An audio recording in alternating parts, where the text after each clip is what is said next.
Tell your story. Change the conversation. Organized by students. TEDx Youth at SHC. If I said to you, "Boy, I bet your butts are sore from sitting so long," that's empathy. And if I invited you to stand up and stretch out your legs for a bit, that's compassion. I get excited about empathy because it has the power to bring us together. Empathy is the ability to identify with what someone else might be feeling. And that connection is what motivates us to treat others the way we want to be treated. It motivates us to be compassionate, which means empathy has the power to change the world. Now, to understand why I say that, we have to go back to the summer of 2014. Every summer, I would usually go to camp to have fun or to learn something new.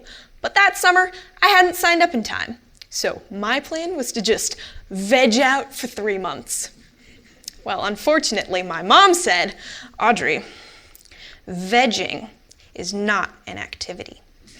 You'd better find something productive to do." So I decided if I couldn't go to camp, I'd create my own camp. I'd be the camp director, the program director, and all of the campers.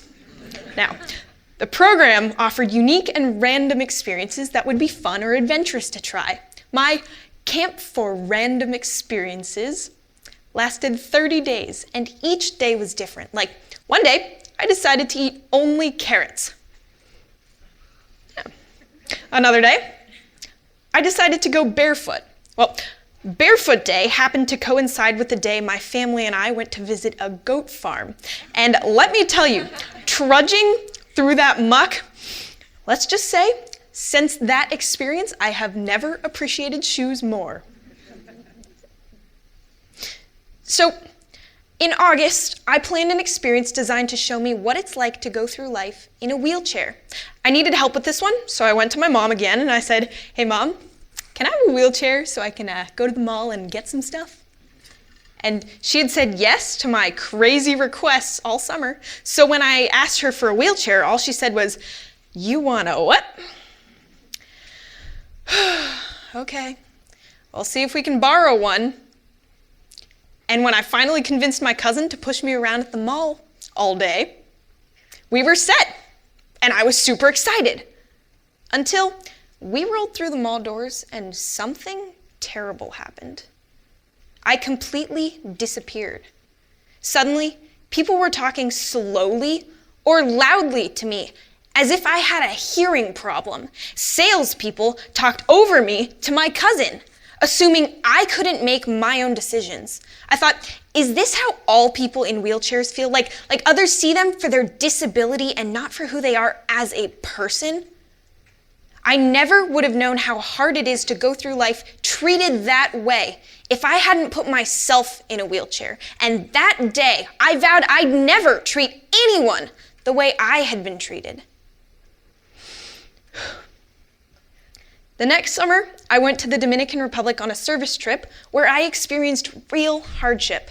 And that summer, my empathy for others grew exponentially as I learned what it's like to not have enough. So the third summer, the summer of 2016, was shaping up to be really boring. But this time, I thought, okay, I have one crazy self-run camp and a little real-world experience. What if I combine those into some sort of camp where kids could walk in other people's shoes?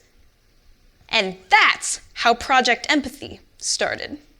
So I contacted all of my little sister's friends' parents and said, "Hey, I'm running this awesome experiential learning camp to promote empathy in youth.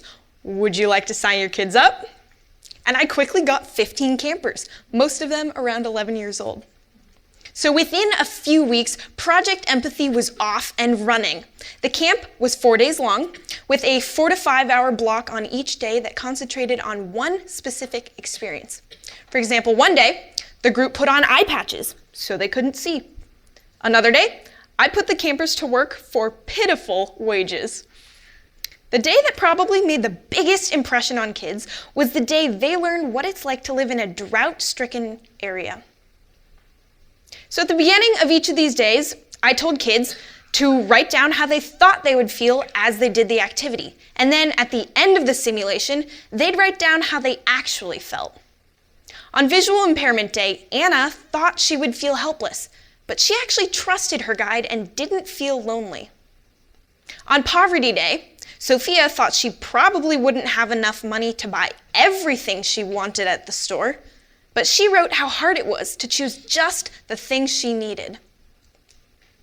On Drought Day, Mira thought she'd feel the same after lugging 2 gallons of water home, but she wrote, "I felt like my arms were going to rip off." It was remarkable to see how much these kids grew as they walked in someone else's shoes. So on the last day of camp, I asked campers to give a PowerPoint presentation to their families and friends, and their presentations summarized their experiences at camp.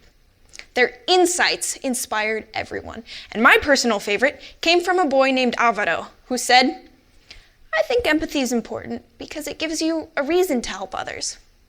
I mean, how cool is that? This 11-year-old boy was able to summarize why my entire project exists.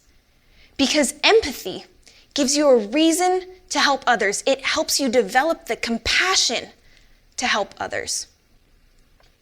So that was last summer. Fall and spring of my junior year, this year, I expanded Project Empathy into the local middle school.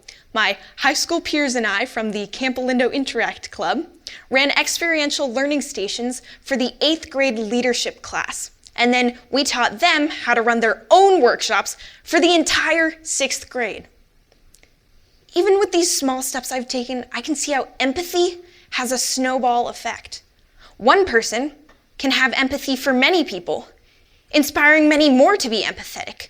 Those people, in turn, spread empathy until there are enough empathetic people to have an impact.